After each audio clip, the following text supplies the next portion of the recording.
So hello everyone, इस video में हम लोग पढ़ने वाले अबाउट एक न्यू चैप्टर जिसका नाम है लीवरेजेस।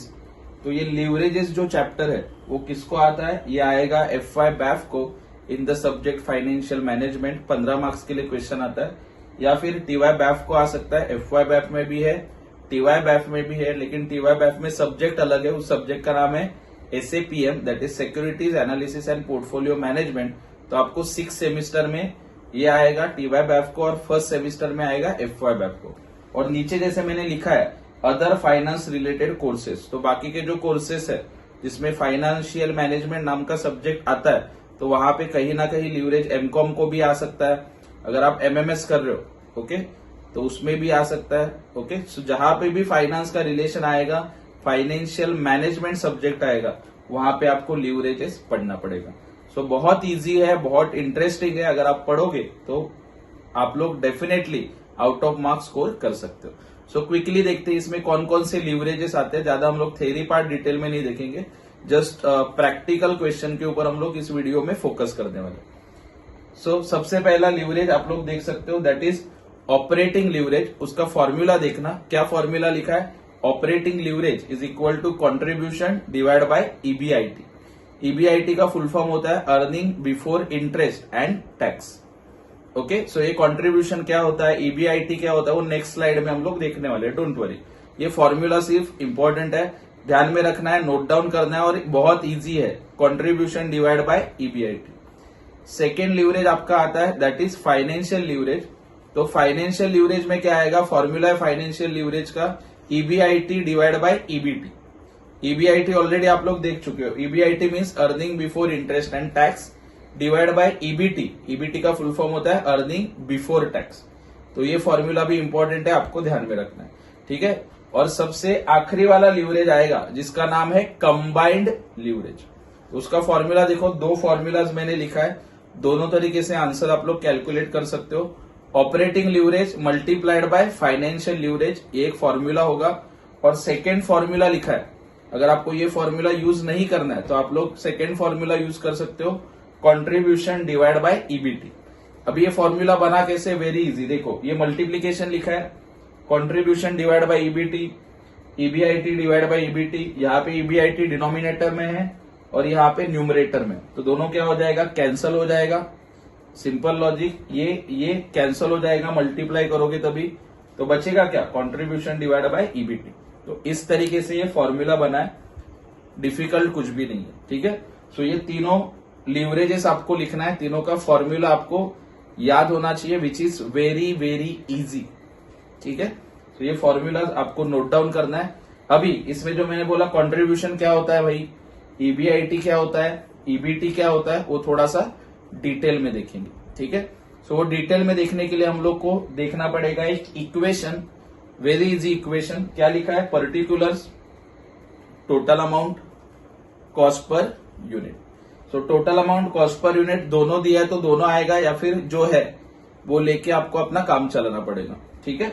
सो देखो सबसे पहले, एंड अगेन ये इक्वेशन बहुत इंपॉर्टेंट है ओके। कॉस्ट अकाउंटिंग नाम का एक सब्जेक्ट है TY बैफ में, TY BCom में, ठीक है। तो वहां पे भी ये इक्वेशन आपको फॉलो करना पड़ता है।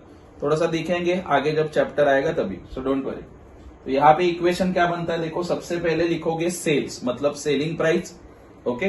टोटल अमाउंट ढूंढ सकते हो, दिया होगा क्वेश्चन में तो ठीक है, नहीं तो कॉस्ट पर यूनिट दिया होगा, उसके बेसिस पे टोटल अमाउंट ढूंढ सकते हो। ज्यादा मैं कंफ्यूज नहीं करूंगा आपको।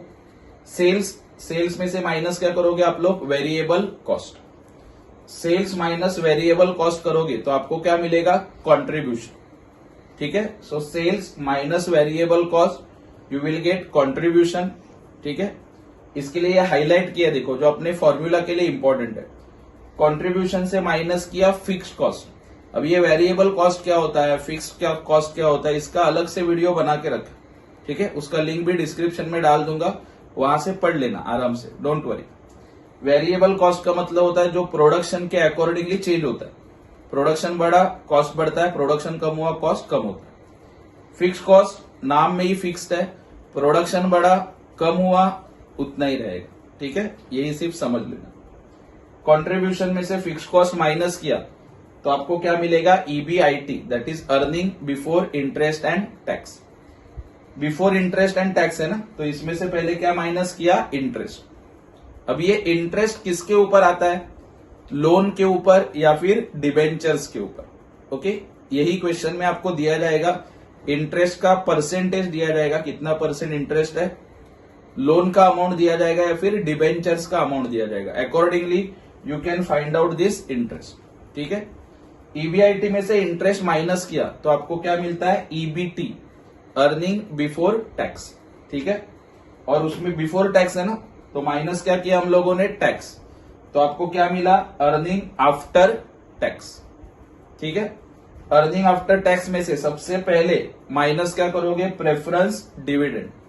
प्रेफरेंस डिविडेंड किसको मिलता है, प्रेफरेंस शेयर होल्डर्स को। ओके, दो टाइप के शेयर होल्डर्स होते हैं, preference share holders and equity share holders. तो दोनों में से सबसे पहला प्रेफरेंस प्रॉफिट में दिया जाता है प्रेफरेंस शेयर होल्डर्स को, तो उसका डिविडेंड माइनस कर दिया तो बचा हुआ अमाउंट किसका होगा, इक्विटी शेयर होल्डर्स का। इसके लिए यहां पे लिखा है amount available to equity share holders. तो क्विकली एक बार रिकैप कर देते हैं, sales minus VC variable cost, you will get contribution minus fixed cost, you will get EBIT, उसमें से माइनस किया interest, you will get EBT, EBT पे से माइनस किया tax, you will get earning after tax, और उसमें से minus किया preference dividend, you will get amount available to equity share holders. Normally देखो, अगर सिंपल क्वेश्चन आएगा बहुत ही, तो आपको इतना ही कैलकुलेट करना होता है, इसके नीचे की जरूरत नहीं पड़ती, जस्ट एडिशनल बता दिया, लेकिन इन तीनों में आपका काम हो जाता है, बिकॉज फॉर्मूला में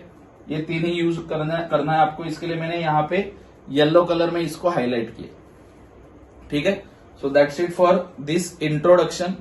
हम लोगों ने क्या देखा, क्विकली एक बार रिकैप करते हैं। लिवरेज क्या होता है, उसके बाद तीन टाइप के लिवरेजेस, उसका फॉर्मूला देखा, और उसमें जो फॉर्मूलाज में यूज होने वाले आइटम्स है, ओके, जो भी आपको चीजें लगेंगी, तो उसके लिए आपको क्या बनाना पड़ेगा, इक्वेशन।